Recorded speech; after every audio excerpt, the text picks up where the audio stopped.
Hey everybody, I'm Brendan Kelleher. Welcome to my spoiler review of Deadpool and Wolverine. Now, in case the title isn't obvious, this is going to be full spoilers. I'm going to be talking full spoilers in this review. If you haven't seen Deadpool and Wolverine, now is a really good time to click away. You can come back once you've seen the film. If you want to check out my spoiler-free review, you can see it on my channel. I'll leave a link to it in the description below. So let's get started. So I've had some time to think about this, and this movie is really a throwback to the buddy movies of the 1980s, buddy cop movies.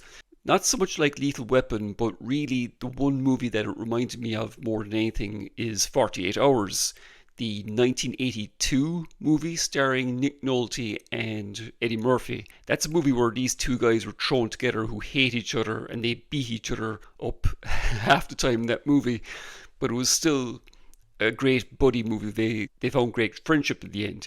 And that's really what Deadpool and Wolverine was inspired by, in my opinion.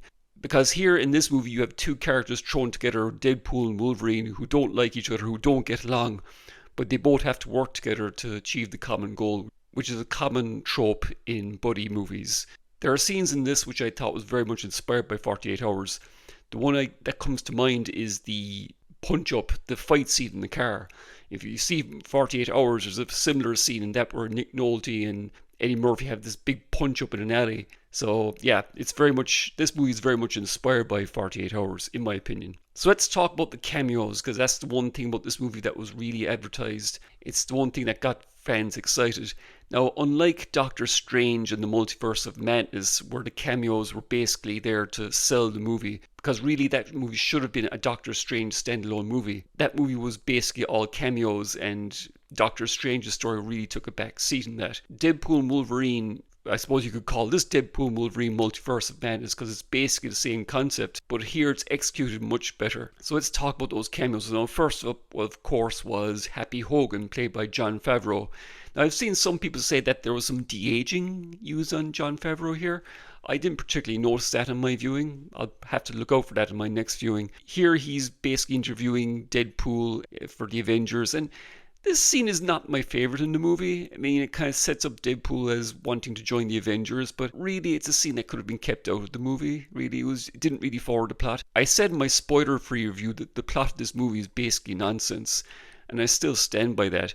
In fact, the first third of this movie was actually kind of slow. I was there thinking to myself that this is basically like a Saturday Night Live sketch, because the plot was really slow to get going. I don't think Wolverine turns up for the first half hour, 20 minutes, half hour. That's what it seemed like anyway.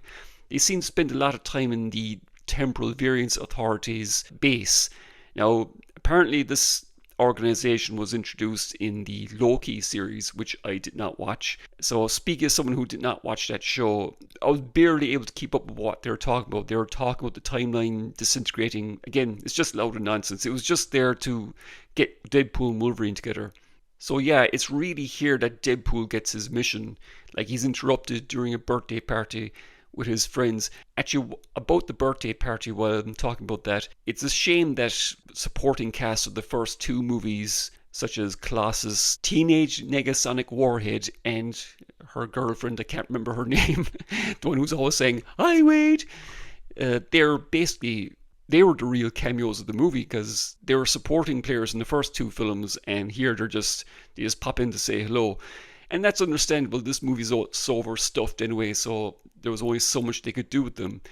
But Vanessa, Deadpool's girlfriend, or ex-girlfriend in this movie, I should say, played by Marina Baccarin, again, she's basically written out like she was in the last movie. Like, in the last movie, they killed her and brought her back at the end, and here they introduce her as just being broken up with Wade. So in this movie, in the last movie, they do everything they can just to get his girlfriend out of the way. So, but at least they didn't fridge her this time. Look it up. I only came across that phrase myself after that last movie came out. So anyway, Deadpool gets his mission, and he goes on this quest to find the right Wolverine to help him on his mission to save the universe. And this is one of the best scenes in the movie, where he goes through different timelines or different universes finding different Wolverines. And first one he comes across is the midget Wolverine. That was very, very funny. That was hilarious. And it's kind of like, actually, if I remember correctly, he looked a lot like, there's this character in the Super Team Alpha Flight. I can't, I think the character is called Puck, and he looked like that actually. Well, in the comics, Wolverine is supposed to be very, very short anyway, but not that short. So it was fun to see Hugh Jackman shrunk down to a midget size. And then Deadpool comes across Henry Cavill as Wolverine. That was funny too. At first I didn't recognize him, but then as he turned around with the cigar in his mouth, I was going, oh geez, it's a different. I think that's the first time we've ever seen a different actor playing Wolverine. And Henry Cavill would actually make a very good Wolverine, judging from his 10-second appearance here. Then of course there was the crazy Wolverine. I can't remember. It's only been a day since I've seen the movie, but there are multiple Wolverines. That was kind of a funny little sequence. And he comes across the Wolverine that he wants, the one that's wearing the comic accurate costume. Most of this scene was actually spoiled in the trailer, actually. But yeah, he picks this one because it's the most comic accurate. Speaking of the fourth wall breaking, by the way, it's here I should talk about the fourth wall breaking.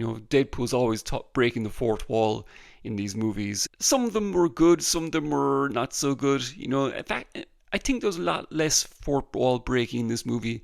I think the funniest fourth wall break was probably him talking about Kevin Feige and Marvel not being as good as they used to be. So fair play for Disney for letting Ryan Reynolds do this, for letting him take the piss out of him, so to speak. So Chris Evans' Torch, that was one of the funniest parts of the movie. As soon as they go to the Void, yeah, Deadpool and Wolverine are sent to the Void in this real Mad Max-esque environment. Apparently this was introduced in Loki as well, from what I've heard. And they come across Chris Evans. I swear to God, I thought it was Captain America, because they introduced him earlier in the movie where Deadpool was looking at a computer screen and saw an image of the real Captain America. And when you see Chris Evans with this cloak and you can see the blue uniform underneath, I was going, oh God, it's Captain America. And then of course it turns out to be Johnny Storm from the Fantastic Four movies from the early 2000s. That's probably the biggest laugh I got out of the movie, actually, when Deadpool was saying, okay, he's going to say the line. And of course, Johnny Storm says, flame on, which is his famous catchphrase from the Fantastic Four comics. So that was funny. And then of course they come across the villain's lair, which is made up of dead Ant-Man's skeleton, still wearing uniform, which is kind of weird. But that was another great line from Ryan Reynolds there, where he says, oh, Paul Rudd finally aged, which of course is a reference to the fact that Paul Rudd is in his 50s and he looks at least 10 years younger. After that, we meet the villain, Aletha, which is Professor X's sister. I mean, are all his siblings villains? Because Juggernaut turns up as well, who of course is Professor X's brother, I think. And here he's not played by Vinnie Jones as he was in X-Men The Last Stand. I don't know the name of the actor, I'd have to look that up, but it's funny how they didn't bring Vinnie Jones back. I mean, it would have been a great opportunity to take the piss out of X-Men 3. Maybe he wasn't available, or maybe he wasn't interested, who knows. Now, speak of the villains, we had Aletha, played by, I can't remember the name of the actress. I've never seen this actress in anything before, but she was really good too. I mean, she was a good campy villain, completely unlike Professor X, actually. I was kind of worried when I heard there was going to be a female villain there. Were they going to girl boss this up, as Disney tend to do these days? They even had Deadpool calling out the whole wokeness factor, because as soon as Deadpool saw her, he said, oh, the woke mob aren't going to like this. So yeah, again, that's the great thing about this movie, that it knows its audience, it knows its fans, and it also knows its detractors. But my favorite section of the movie actually is when Deadpool and Wolverine are in the car and they stop the car. And this, for a movie which is kind of built on cameos and comedy, this is one of the few scenes in the movie which is genuinely emotionally involving, because Wolverine is basically regretting letting the X-Men down. He let the X-Men down in his own universe, which is very similar to the Logan that we saw in Logan. Not as tragic, because if you've seen Logan, you can see what a depressing future that was. So this Logan is not as bad off as the Logan that we saw in that movie, but Hugh Jackman is really on fire here. He just really acts his heart out here. And of course then we had the big fight scene in the car, which is so brutal and so well done. There are several fights between Deadpool and Wolverine in this movie, actually, and they're savage. I mean, for two characters who can't actually kill each other, you feel every blow, every punch, every kick, and every slash. It's very, very, very violent. So they really went there. But then we get to the area of the movie where Deadpool and Wolverine meet up with this resistance movement, which is made up, of course, of Jennifer Garner's Elektra from Daredevil in 2003, and of course my favourite character, one of my favourite Marvel characters, which is Blade, played by the one and only Wesley Snipes. And I'm actually amazed that they got him back, because for those of you who don't know, Marvel are trying to get a new Blade movie made. They've been trying to get this new Blade movie out for the last 4 or 5 years. And they've got Mahershala Ali playing the character, supposed to be playing the character, and it's gone through reshoot. No, they hadn't even started filming yet. They can't get the script right. And it's looking likely that movie is going to get cancelled. And I can't believe that they actually got not just Wesley Snipes back, who still looks great, by the way, and it's been 20 years since he last played that movie in Blade Trinity in 2004, which also starred Ryan Reynolds playing a completely different character called Hannibal King. Wesley Snipes is older, but he's still got it. He picks up right where he left off. And he had the best line in the movie, actually. He has the 2 best lines in the movie, actually. During the attack on Aletha's base, he says, "There's only going to be one blade." You know? And then Deadpool just looks at the camera. I can't believe they actually did that joke, because can you imagine Mahershala Ali watching that now? I wouldn't be surprised if he just quits this new Blade movie after seeing this film, like, you know. So fair play on Disney and Marvel for actually taking the piss out of that, because that movie's completely screwed. I don't think it's ever going to get made, frankly. But then, of course, there was the real fan-pleasing moment where Snipes has his classic Blade line from the first Blade movie, where he's fighting all the bad guys, and what is it he says? A variation on, "Some motherfuckers are always trying to ice skate uphill." That was brilliant. You know, that was fantastic. They really need to get Snipes involved in a new Blade movie, even if he's just a mentor training a new vampire hunter. They got to do that. They can't do a Blade movie without him passing the torch in some fashion. So, and Jennifer Garner's Elektra, well, I love Jennifer Garner. She was great in that show Alias. She's not the most comic accurate Elektra, but it was good to see her. I mean, clearly she's older, but she's still got it too. Oh, Gambit. We have to talk about Gambit. Now, of course, Channing Tatum plays Gambit here, and he's played by, I can't remember the name of the actor who played him in 2009. Taylor Kitsch, I think his name was. And of course, now, for those of you who don't know, Channing Tatum was involved in possibly making a Gambit movie years and years ago. I think it was at least 10 years ago. There were multiple attempts to get a Gambit movie made, and it fell through, especially when Disney bought Fox. This is the one cameo that I didn't expect to see. I didn't hear about this. In fact, I'm glad I got to see this movie spoiler free, because it really adds to enjoyment if you don't know who is going to show up in this movie. And Channing Tatum as Gambit was brilliant. Like, I mean, he did the accent, the silly accent was spot on, and even Deadpool was kind of making fun of him. The costume was comic accurate, and he looked great in the costume, and it was a real comic accurate depiction of Gambit. They really need to get him in a real X-Men movie, because it turns out he was great in the role.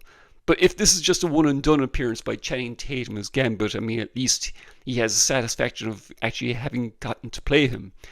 And that's the one thing about these cameos, actually, this whole section of the movie. It's just like Spider-Man No Way Home, when Andrew Garfield and Tobey Maguire showed up. They weren't just walk-on cameos, they actually became a genuine part of the story. And with Elektra, Blade, and Gambit showing up, they weren't just a walk-on cameo. They actually had an arc, and they actually became a big part of the story. Now, they're not involved in the final climax of the movie, but they're in a good bit of the middle section of the film. And that was great to see. And of course, we had who am I forgetting? Pyro was there as well, from X-Men 2 and 3. Yeah, it was great to see Blade, Elektra, and Gambit teaming up with Deadpool and Wolverine for the final assault on Aletha's base. Speak of extended cameos, we of course get X-23 from Logan, and that's one of the most satisfying aspects of this movie, actually, because one of my fears, as I said in my spoiler-free review, was that they were going to undo the events of Logan. And they didn't do that. In fact, they honoured the events of Logan, and they basically said, no, that particular Wolverine in that movie died a hero. And they made clear this Wolverine in this movie is a variant. And they had that quiet scene at the campfire between Logan and X-23 as she explains what her Wolverine did for her. That was one of the best scenes in the movie. In fact, yeah, there's that scene and the scene in the car, which is Hugh Jackman's best achievements in this movie. His acting was completely spot on. I mean, he hasn't played this character in what, 5 or 6, 7 years, and he picks up right where he left off. He's absolutely amazing.